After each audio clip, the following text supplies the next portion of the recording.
Kampus Universitas Brawijaya terkenal dengan bangunan-bangunan tuanya yang masih berdiri kokoh sejak zaman Belanda. Salah satu gedung yang paling misterius adalah Gedung G7, yang sudah lama ditinggalkan dan dianggap angker oleh mahasiswa.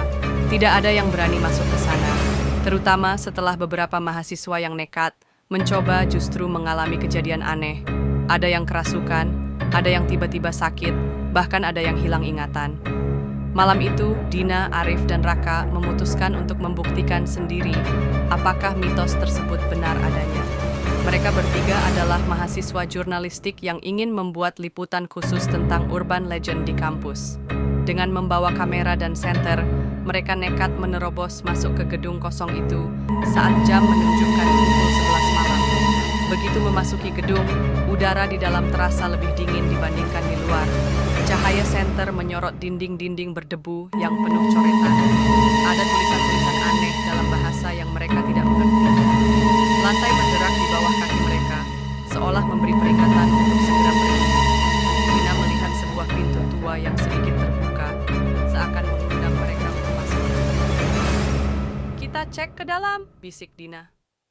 Arif menelan ludah, sedangkan Raka yang paling skeptis langsung mendorong pintu itu lebar-lebar.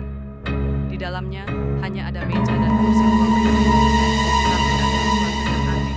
Kursi itu bergerak sendiri, mengeluarkan suara berisik lantai yang membuat bulu kuduk mereka meremang.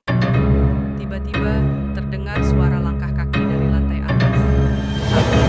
Tap, tap. Langkahnya pelan dan berat, seakan ada seseorang yang berjalan tanpa alas kaki di lantai kayu yang usang. Siapa itu? Mencoba menyembunyikan ketakutannya. Tidak ada jawaban, tapi langkah kaki itu semakin mendekat. Raka menyorotkan senter ke tangga. Cahaya itu menangkap bayangan seseorang berdiri di puncak tangga, tapi tubuhnya tidak bergerak. Hanya bayangannya saja yang bergerak, bergeser pelan seperti asap yang ditiup angin.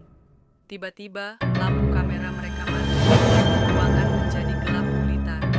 Dina mengeluarkan ponselnya dan menyalakan flashlight. Dalam cahaya redup itu, mereka melihat sesosok wanita berambut panjang dengan wajah penuh luka berdiri di depan mereka, hanya berjarak beberapa langkah. Sosok itu tidak berbicara, hanya tersenyum lebar dengan gigi hitam yang menjijikkan. Arif berteriak dan langsung berlari ke arah pintu keluar, diikuti oleh Dina dan Raka. Saat mereka hampir mencapai pintu, suara perempuan itu terdengar serak dan berbisik di telinga mereka, "Jangan pergi, temani aku di sini." Pintu yang sebelumnya terbuka kini tertutup sendiri dengan keras. Mereka berusaha membukanya, tapi seakan ada kekuatan besar yang menahannya dari luar. Raka mengambil batu dan mencoba memecahkan jendela, tapi kaca itu tidak retak sama sekali. Seperti terperangkap dalam dunia lain, mereka hanya bisa menatap ketakutan. Di balik kaca jendela, mereka melihat sesuatu yang membuat darah mereka membeku. Gedung itu tidak lagi berada di kampus. Dari luar, mereka melihat hamparan hutan gelap yang tidak mereka kenali. Arif mulai membaca doa dengan suara gemetar. Tiba-tiba, angin kencang bertiup di dalam ruangan, mengguncang kursi dan meja. Jeritan terdengar dari berbagai arah, suara tangisan perempuan menggema, lalu hening. Pintu di depan mereka tiba-tiba terbuka dengan sendirinya. Tanpa berpikir panjang, mereka langsung berlari keluar. Begitu berada di luar, mereka mendapati diri mereka kembali di kampus, di depan gedung yang sama. Tapi ada yang aneh, hari sudah siang dan matahari bersinar terang. Mereka yakin baru berada di dalam tidak lebih dari 1 jam, tapi kenyataannya mereka telah menghilang selama seminggu. Sejak kejadian itu, Dina, Arif, dan Raka tidak pernah lagi berbicara tentang pengalaman mereka.